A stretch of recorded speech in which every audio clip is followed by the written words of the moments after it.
New California has officially declared their independence. Well, kinda. A group of Californians wants to split the state in half, calling for new lines to be drawn and the formation of the 51st state in the US. But could this really happen? Welcome back to What's Trending. I'm Danielle Radford.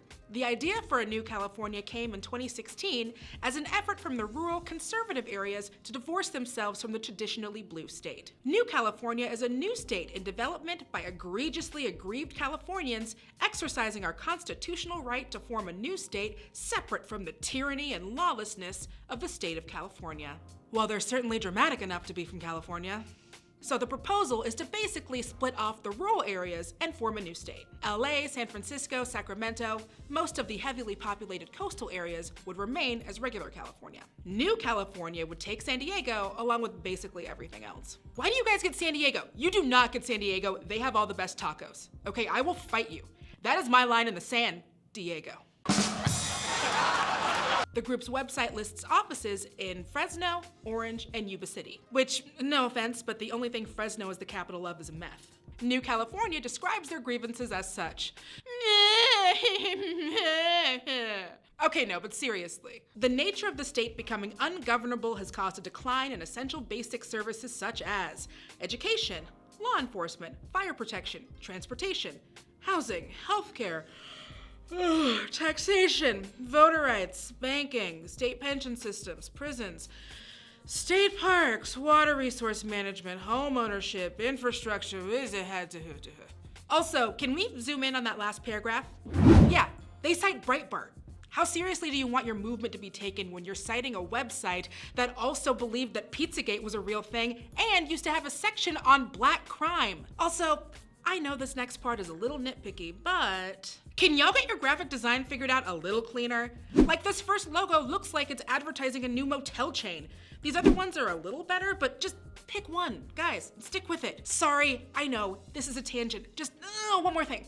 Why do all of their press releases have 5 different fonts per page? This whole thing feels like it was made up by people who post Yosemite Sam memes on Facebook. According to Paul Preston, the vice chair for New California, since the group has issued the declaration, they have received dozens of calls in support. There are dozens of us. Dozens! Okay, so let's be real. How possible is New California from a legal standpoint? Well, here's how the rules are set in the first clause of Section 3 of the Constitution. First, California state lawmakers would need to vote to split up the state. Then, Congress would have to approve it. So, to be blunt about all this, is not gonna happen. Nevertheless, the group is moving forward to spread the word and raise support. On social media, though, people are not having it. At Cupping Master, oh good lord, tweeted, "This seems like all the bad California secession ideas rolled into one." Megan Mowry wrote, "So this new California BS is just rural parts of the state wanting to pay lower taxes and leech off blue states, just like the rest of red state America." Yeah. Got it. Colin Durant called this the longest of long shots. Having grown up there, both the urban and rural areas need each other. What this really shows us is the continuing divide between red and blue America. At some point, we're all gonna need to figure out how we're going to share this country together without constantly yelling at each other. Or, I don't know, maybe these guys are right. Maybe we should all get divorced and every town and city can be its own state. Hell, why stop there? Let's all be our own individual countries. So then we'll have a continent with millions of little individual countries. But then what happens after that? We'll need to come together and figure out how we're not all gonna kill each other. But then again, I'm an optimist. So what do you think? Is New California a legit possibility? Do they have a point? Should the rest of California just sink into the ocean? And who gets all the marijuana? Let us know your thoughts in the comments below. And for more internet culture, subscribe to What's Trending.